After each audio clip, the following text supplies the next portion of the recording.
Welcome to Money Sense, where we go beyond the numbers to help Canadians design a wealthier life. With host Brent Laux and trusted experts Kevin Hegedus and Andrew Roddick, partners at PWM Private Wealth Counsel and portfolio managers with Q Wealth. Whether you're preparing for retirement, designing tax-efficient income, or planning for future generations, financial decisions can be overwhelming. With a spotlight on pension-style investing strategies that prioritize long-term stability, Kevin, Andrew, and the PWM team will share their insights and perspectives to help you protect what you've worked a lifetime to build. Because effective financial planning should feel like laying a strong foundation. This is Money Sense. Hello and welcome to our Money Sense program. I'm your host, Brent Laux, and we've got a great and very interesting show for our listeners, our viewers today. We're joined by Kevin Hegedus, portfolio manager with Q Wealth Partners and the founder of PWM Private Wealth Counsel.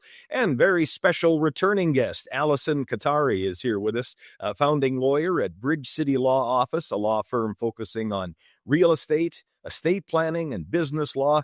Kevin, Allison, welcome back to the program, especially you, Allison. You were with us, I think it was last summer. We had a chance to meet you and talk a little bit, so welcome to the program. And Kevin, I know Allison was here with us, as I say, last summer. Remind us a little bit about how Allison and Bridge City Law fit in with PWM and the services that you provide for your clients. Yeah, absolutely, Brent. And yeah, I'm happy to have Allison here again. But I guess when creating a financial plan for someone, legal is often a big part of it, right? So someone might need a will or power of attorney, or we might be sitting down with a business owner or a farmer. Maybe there's a restructuring that's going on. So there might be an estate freeze. So they're bringing in new shareholders. So we need new shareholders agreement in place. So it really is wonderful to have Allison as a strategic partner for us. And her and I work in the same building. Her office is literally 100 feet away, right down the hall. So it's wonderful to be able to lean on her and call her into meetings every once in a while. So we've been collaborating very well the last couple of years. And as I say, Allison, welcome back to our Money Sense program. For those that missed our program maybe back in the summer, just share with us a bit about your background and your experience, Allison. Thanks for having me again, Brent and Kevin. So I've been a lawyer for over 17 years now, practicing mainly in the real areas of real estate, wills and estates, and corporate commercial work. I'm also currently a member of the Society of Trust and Estate Practitioners, and her in this TEP designation, which means that I'm a trust and estate practitioner. I've done some extra training in this area. I worked at both big firms and small firms here in Saskatoon. And then in March of last year, I opened up Bridge City Law Office here in Saskatoon. And I understand that on our program, we're going to be talking about estate planning, especially considerations for farmers and farming corporations. So, Allison, what are the main considerations then for anyone considering building an estate plan? So I would say there's 4 main areas that you need to take a look at when you're creating your estate plan. And there are others, but these are the main 4. Is can you or should you try to avoid probate? What can you do to minimize your taxes? Is there a legacy that you want to leave behind? Do you want to donate to a church or a charity? And do you have a loved one with some special needs or concerns that you need to make sure you've made some special arrangements for? So for every person, some of these considerations are going to be more important than other, but the proper estate plan is looking at the whole picture and taking all of these into account. Would there be anything different to consider if you're creating an estate plan for farmers? So for farmers, the first 2 considerations, the can I avoid probate and the minimizing taxes, those obviously play a large role when you're estate planning for farmers. But also there's usually another consideration that we need to take into account, and that's about how do we treat the farming and the non-farming children fairly, and how best to keep that farm intact for future generations if that's one of their goals. So where do you start with estate planning then? So with farmers, as well as for most of my clients, we start with determining what do they have for assets, what are their goals and desires for their estate plans, and what are their family dynamics. Many times people, especially farmers, already have a strong idea of how they want things to shake out. They already have a plan in their head. So my role then is usually to consider those wishes from every single angle. So what are the pros and cons of each of those scenarios? Have they really thought this through for contingencies? And I take a look at whether there's another way to accomplish those same goals while also trying to avoid probate or minimizing taxes. Talk to us about probate, what exactly it is and how it works. So I think it's a scary word for a lot of people, but it's really, it's just the legal process where an application is made to the Court of King's Bench to prove the will or the testamentary document that it's valid and that it's properly done. It's a court order that officially appoints your executor into their role, and it confirms who are the beneficiaries of your estate. It makes sure that the will that's being put forward is legally valid, which can be especially important if there's more than one will, or if there's another testamentary document that might look like a will and we're not sure if it is. So there are times, even under, if you have an improperly executed will, you might be able to have it deemed legally valid if it's truly what sets out the wishes of the deceased person. So when would that be triggered here in Saskatchewan? So it's typically triggered when a person owns real property, so land or a house or a condo or something in their sole name, so they don't own it with somebody else. It can also be triggered by some financial institutions that want certainty that they are giving the money that they hold in their financial institution to the right person. And it also can be triggered if you own assets in another province or in another country. And I'm guessing there's some fees tied to probate? There are some fees associated with it. In Saskatchewan, those fees are $7 per thousand of asset value. So we take a look at what all of your estate assets are. We take the total of that value. We're allowed to subtract off the debts against real property, so the mortgages, and then you apply that $7 per thousand to that. It doesn't include things that you own jointly, so any joint asset values are not included in that calculation. And it might seem like a lot of money, but we are technically the second lowest in Canada. So I got a question for you, Allison. So, I often talk to people and they say, hey, I want to try and avoid probate. And they think it's a big effort. But I guess when it comes to avoiding probate, what are some of the strategies that you heard people talk about or some of the things that you would recommend for them? Well, the common one I hear is obviously I'll just add someone to the title. And that might be the right solution, but we want to make sure that we're exploring all the consequences of that decision because there are some. So what happens then legally and tax-wise when, say, someone is added to a land title? For example, say if a child is put on a land title which is owned by the parent. So there can be a lot of different consequences of that decision. We just need to make sure that everybody's aware of those consequences. So if that land that we're adding another owner to happens to generate income, like it's rented farmland or it's a rental property, that new owner may be required to report that income, which maybe you didn't think about, kind of thing. When you're adding another name to someone else's title, it could affect that new owner's ability to access the first-time home buyer benefits. So if you're adding a child to parent's title and that child's never owned a home before and has plans for that first-time home buyer benefits, they're going to potentially lose that ability. Another big consideration is that, are you actually planning on selling this asset in the very near future and you're going through all this expense and changes when you're going to be selling it shortly? So we have to also keep in mind that you are gifting this part of the title to another person. You can't take it back.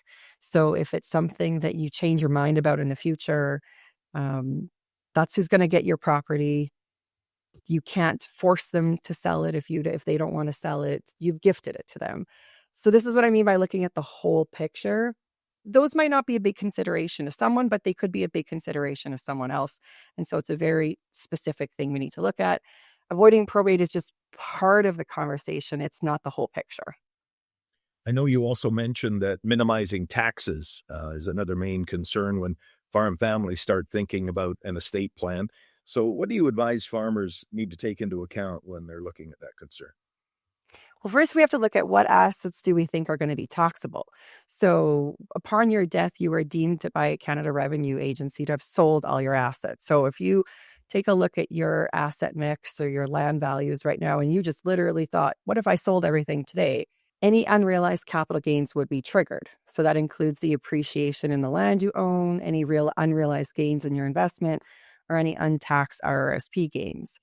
It would also include the increase in the value of the shares of your farming corporation, because what the farming corporation, you don't own the stuff that the farming corporation owns, you own the shares, and that's what would be taxed upon your death. So there's lots of strategies that can be implemented to try and defer those taxes. Sometimes they can be deferred upon the death of the first spouse, but would get triggered upon the death of the second spouse. And so I always encourage my clients, particularly the farming clients, to involve their accountant in the estate planning process. And that's why it's great working with Kevin, because a team approach is always the best practice for estate planning, particularly when there's complex estates.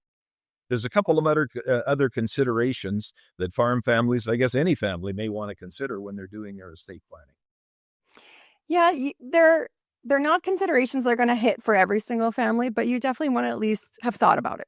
So one of the last two kind of big ones that I talk about are leaving a legacy. So for some people, that's a very important thing in their estate plan, wanting to know that they have left some funds to a church that they are part of or a charity that they feel strongly towards. And the advice with that is usually just if you're making like a smaller donation, you mainly just need to be specific about who you're intending to leave it to. I've had cases sometimes where people have been not quite as specific about who they're leaving to, and it can create complications that we're not sure if we're naming the right charity or getting the right charity, the funds that they wanted. The other thing with leaving a legacy, if you're intending to leave a large donation to that charity, you may want to consider reaching out to them directly and meeting with their donations officer. And if there's something that can be set up that, you know, your name is attached to something or that is a true legacy that will survive past you, there's lots of options to charitable giving, and those donation officers with that organization will have the best information for you. Sure. And you mentioned as well, there was something else some families would have to be considering too in their estate planning. Yeah, so a lot of loved ones that you might be leaving as beneficiaries could have some special needs that you want to take into account. So those can be someone that are having have a mental disability or a physical disability and are currently qualifying for state benefits, and you want to ensure those benefits survive their inheritance. It also could be someone that maybe you're just not sure if they're going to be able to handle this inheritance, be able to properly manage the funds, be able to properly take care of it. So there are ways that we can build those concerns into your estate plan so that you have some more control over the funds following your passing. You have some more certainty that they're not going to affect your beneficiary's life in a way that's going to cause them some harm potentially.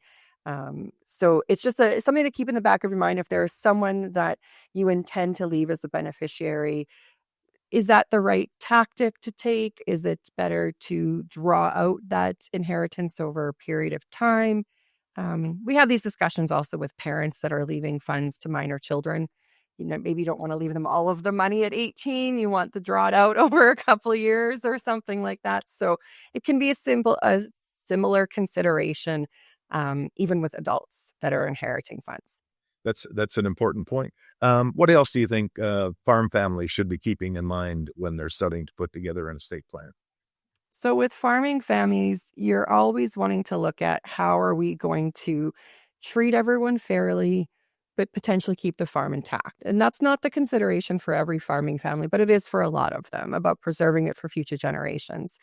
So many times I see situations where there are non-farming children and farming children, and the client comes to me and they just want it all equal. And so the problem with that is that fair doesn't always mean equal. What may seem fair to the farming children doesn't feel fair to the non-farming children. And so this can lead to relationships becoming strained and then possibly expensive and very time-consuming legal actions to sort out some of this mess that's been left behind. Yeah, I really agree with that, Allison. And I have this discussion with a lot of clients, right? And it's an emotional one, you know, how to figure out how to treat all the kids evenly. Also trying to keep the farm intact and make sure it's viable. And, many families obviously have farming and non-farming children. And the instinct for a lot of people is to, just simply split it, leave everything equally to everyone. But without having careful planning in place, this can create, like you said, resentment. I've seen a lot of strain on family, and I've seen legal disputes between siblings. So we want to try and avoid that. And I think that's why it's so important to have clear communication, have a family meeting. We do a lot of that. We have the whole family come in, sit around our boardroom, have that discussion, and make sure that they have a proper plan in place. And both generations, maybe it's 3 generations, sometimes you got the grandkids in there too, make sure all those generations understand what the parents want and everyone's on the same page. And I think that's the best way to protect not only the farm, but the family harmony that surrounds it as well.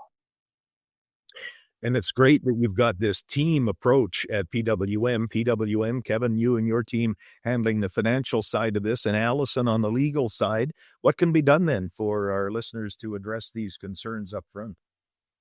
Well, like Kevin mentioned, one of the best ways to start is with a family meeting to discuss what are people's expectations and what are their wishes. So I encourage farming families in particular, but even all families to have these discussions, even if they feel difficult.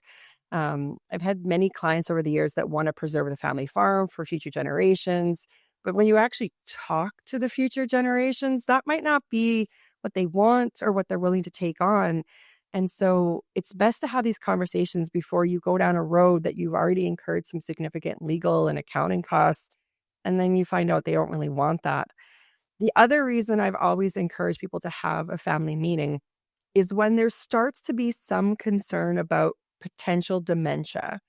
You can have situations where mom has told one family member that they're going to inherit something, and then has gone the next day to tell a different family member that they're going to inherit that same item. So both siblings had the same conversation with mom, but mom forgot that she had that conversation with both siblings. And so that can lead to significant animosity, significant legal battles when both kids are telling the truth. They had that conversation with mom just forgot.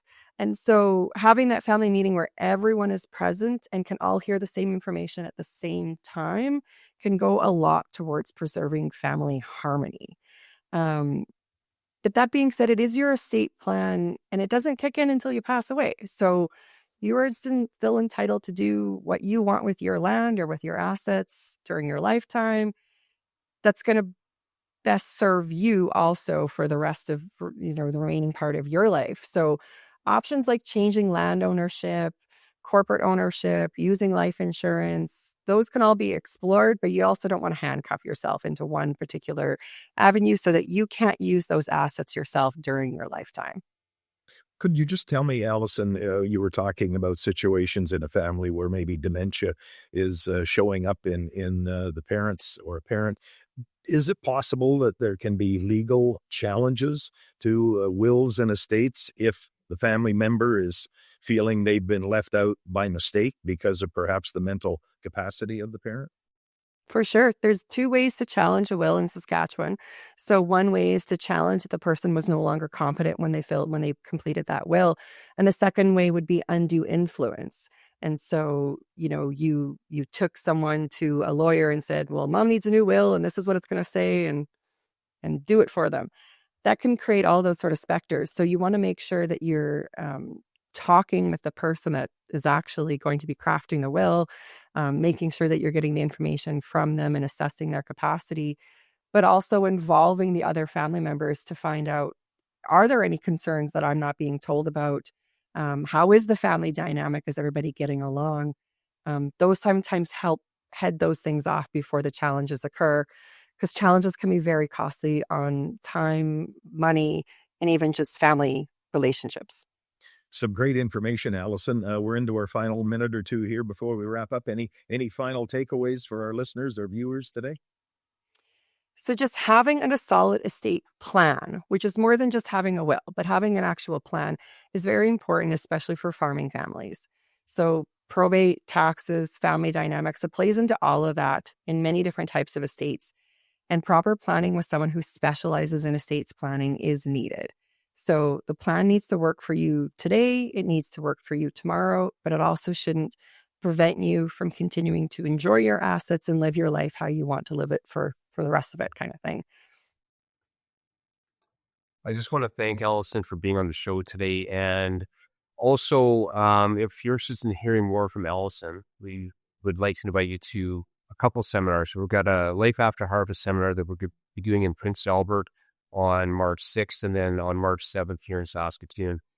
A lot of stuff is changing in this province. I don't know if people know, but in the last month, there's over $1 billion of farmland that got listed. Last week, another $60 million of farmland that got listed. So there's a change in dynamics happening in this province. So if you're interested in wondering where land prices are headed, if you want to know how to utilize your lifetime capital gains exemption or how the family farm rollover rules work, I would strongly suggest that you attend our event. You'll hear from Allison, but you're going to hear from our entire multifamily office of experts. Tim Hammond from Hammond Realty is going to be there. Trent Clarenbach is going to be talking about the 100-year study that he did on Saskatchewan farmland. Ron Brown from MMP is going to be there. Myself and my business partner, Andrew Rodick. So again, if you want to register, call or text 306-975-9500. Or just go to our website and visit pwmprivatewealth.com. Important stuff, and that's all the time that we've got for our program today. Tune in next week for another episode of Money Sense. Thank you for joining us for Money Sense, where we explore meaningful conversations about money, life, and the choices that shape them both. At PWM Private Wealth Counsel, they're here to help you build a life as solid as the financial plan they've built for you. And most importantly, give you the confidence to know you're going to be okay. Financial planning services are offered through PWM Private Wealth Counsel. Portfolio management services are provided by Q Wealth, a registered portfolio manager, investment fund manager, and exempt market dealer. PWM Private Wealth Counsel is an owner and partner in the Q Wealth Partnership, where money meets meaning.